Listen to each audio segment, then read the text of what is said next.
Èmi ọmọ yín, àbúrò yín, olólùfẹ́ yín, Tóyìn Adégbọlá, the one and only international aṣẹ́wó, running NAFDAC number all over the world, international one. Another one is a counterfeit. Mo ń fi àsìkò yìí rọ̀ yín, ike kí n máa wo ètò Bisi Ologe Show. Àtọkùnrin, àtobìnrin, obìnrin olóríire, Bisi alálùbáríkà, ẹ̀yin bàbá tẹ́ ní ìyàwó tó dáa nílé, tẹ́ ẹ wo mi lọ́kọ́ mo ti ṣoge láti òkè délẹ̀ ni. Mo ṣoge yẹn láti òkè délẹ̀. Ṣé ẹ ti rí sá? Ẹ máa wo Bisi Ologe Show.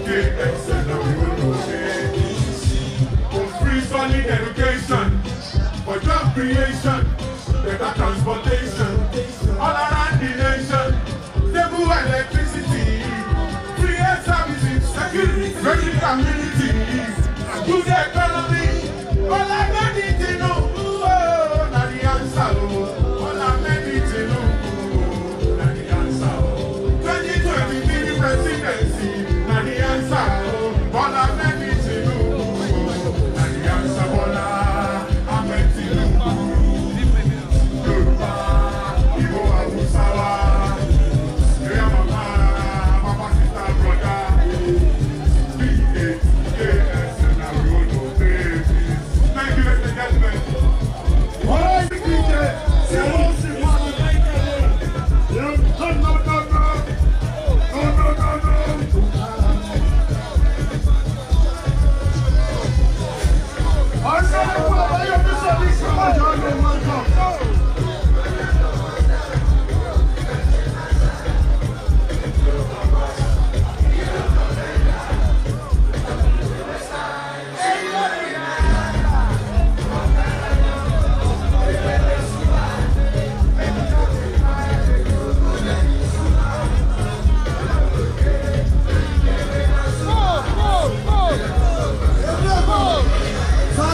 They want the ultimate.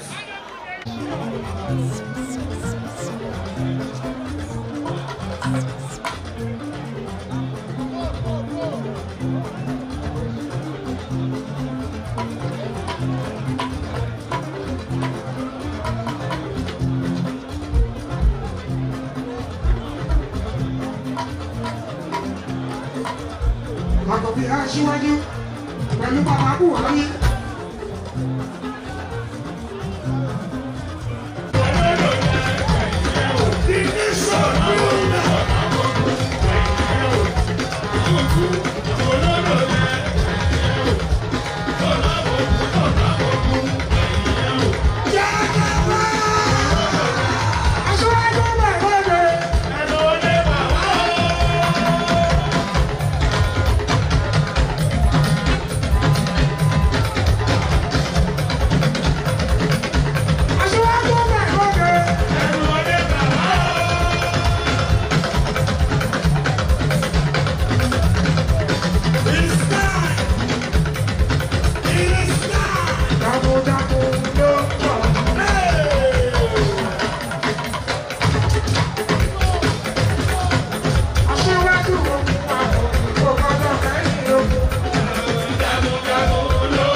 It's time for the man that builds Lagos to build Nigeria. It's time for growth. It's time to build on the legacies of President Muhammadu Buhari. It is time. It is time indeed. Thank you, Bernard. 25th of February.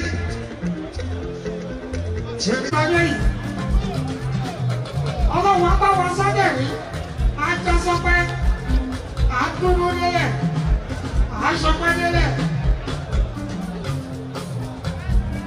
Ìgbà tuntun wọ́n máa ṣí lọ́kọ̀ọ́dọ̀ sápọ̀ ọdẹ lọ.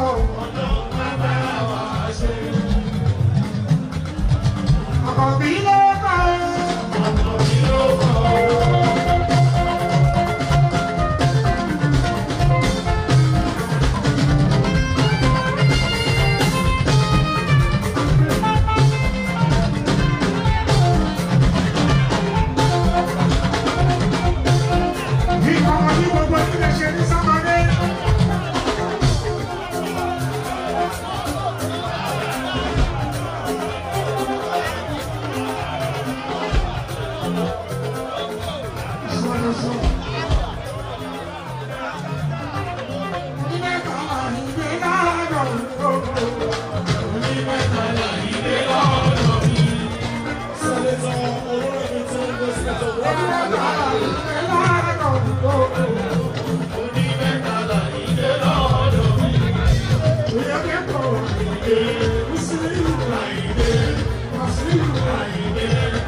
It's time for strong leadership.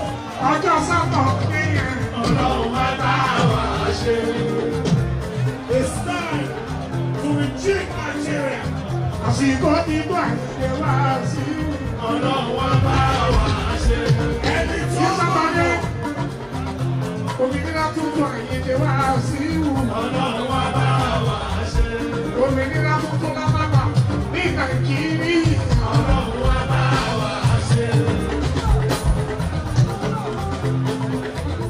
Renewed hope. Gbogbo sí Nàìjíríà, ọjọ́ Sátọ́dé, ẹ̀kíyáyá ẹ̀túyá. Gbogbo sí Nàìjíríà, látọ̀rí tí Lagos fọ́dé sí Nàìjíríà. ọjọ́ sátani ẹtí yáyá ẹtú yáyá. Ọlọ́run wá bá wa ṣe. Ẹjọ́ kì í bò sọ̀rọ̀. Torí olódò ní àkọ́bí àdébì. Ọlọ́run wá bá wa ṣe.